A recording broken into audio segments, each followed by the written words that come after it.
মৃত্যু এক চিৰন্তন সত্য, কিন্তু কিছুমান ব্যক্তিৰ মৃত্যুৱে ব্যথিত কৰে সকলোৰে হৃদয়, আৰু সেই একেই অৱস্থাই হৈছে আজি অসমবাসীৰ। প্ৰয়াত মুখ্যমন্ত্ৰীৰ বিয়োগৰ পিছত সমগ্ৰ ৰাজ্যবাসী এতিয়া শোকত বিহ্বল হৈ পৰিছে। আৰু মই এই মুহূৰ্তত দেৰগাঁৱৰ দিছৈ তিনিআলিত মই উপস্থিত আছোঁ। এটা বিশেষ দৃশ্য মই দেখুৱাইছো। বন্তিৰে তৰুণ গগৈৰ নাম লিখা হৈছে, আৰু প্ৰয়াত তৰুণ গগৈ অকাল মৃত্যুৰ পিছতেই এনেদৰেই এইসমূহ বন্তি এনেদৰে জ্বলি আছে। আৰু দেৰগাঁৱৰ দিছৈ তিনিআলিত এই দৃশ্য দেখা পোৱা গৈছে। এনেদৰে বন্তিৰ জৰিয়তে জিলিকি আছে তৰুণ গগৈৰ নাম। আৰু দেৰগাঁৱৰ দিছৈ তিনিআলিৰ তৰুণ গগৈক শ্ৰদ্ধাঞ্জলি জনাবৰ বাবে দেৰগাঁও দিছৈ তিনিআলিৰ তৰুণ হাজৰিকাই এই ব্যৱস্থা কৰিছে, কিয়নো তৰুণ হাজৰিকাৰ সৈতে এক আত্মিক সম্বন্ধ আছিলে এই প্ৰাক্তন মুখ্যমন্ত্ৰীজনৰ। এখন বিশেষ ফটোগ্ৰাফ যদি মই এই মুহূৰ্তত দেখুৱাব বিচাৰো, এয়া অসুস্থ হোৱাৰ পূৰ্বে তৰুণ গগৈ এইখন বাসগৃহলৈ আহিছিলে। এই বাসগৃহলৈ আহি তেওঁ যিহেতু থলুৱা খাদ্য সম্ভাৰ গ্ৰহণ কৰি ভাল পাইছিলে, তেওঁ দৈ গাখীৰ, কোমল চাউল আৰু গুড় তেওঁ সেই জলপান গ্ৰহণ কৰিছিলে। সেই বিশেষ ফটোগ্ৰাফখন মই দেখুৱাইছো। আৰু এনেদৰে সেইবাবে সেই আত্মিক সম্বন্ধৰ বাবে আজি এনেদৰে তেওঁক শ্ৰদ্ধাঞ্জলি জনোৱা হৈছে। মই আহিম, কথা পাতিম। আপোনাৰ ওচৰলৈ আহিছো।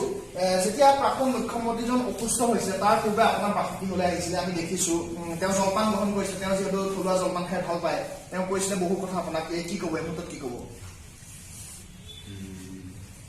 এই বিষয়ত ক'বলৈ আবেগিক, তথাপি তেখেত প্ৰিয় সংসাৰ ত্যাগ কৰাৰ আগে আগে আমাৰ ভগা পজালৈ আহিছিলে অকস্মাততে। মই গম নাপাওঁ, প্ৰশাসনিক বিষয়া কেইজনমান আহি পেলাই ক'লে আপোনাৰ ঘৰত আমাৰ মিনিষ্টাৰ তৰুণ গগৈ আহি গৈছে, লেট্ৰিন বাথৰুমবিলাক ঠিকে আছে ন? মই সেইখিনি ঠিক ঠাক কৰি দিলোঁ। মই আৰম্ভৰ পৰা কৈছোঁ কথাটো। তাৰ পৰা আহি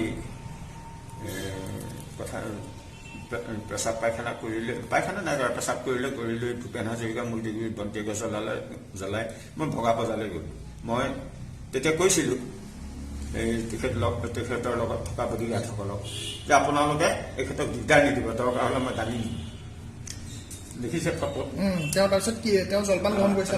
তাৰ পৰা ঘৰলৈ গৈ মই সুধিলোঁ, মোৰ ঘৰত চাহ অকণমান খাব নেকি? খাম।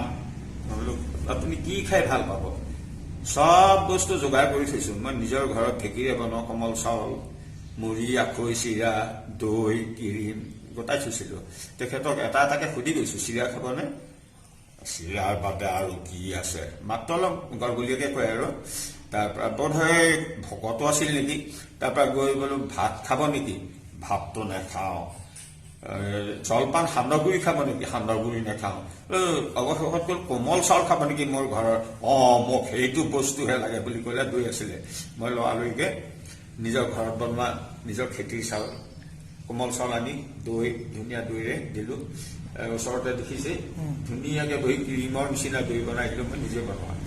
এটাইখিনি মোৰ ঘৰৰ।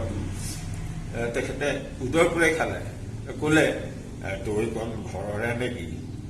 মই বোলো মোৰ ঘৰৰ, চাউলকেইটাও ঘৰৰ, আৰু চাউল কেইটামান মই খাবলৈ মন যায়। মই বোলো 10 কেজিমান চাউল মই দি থৈ আহিমগৈ ঘৰত, কিন্তু মই তিতাবৰৰ ঘৰতহে দিমগৈ আপোনাক।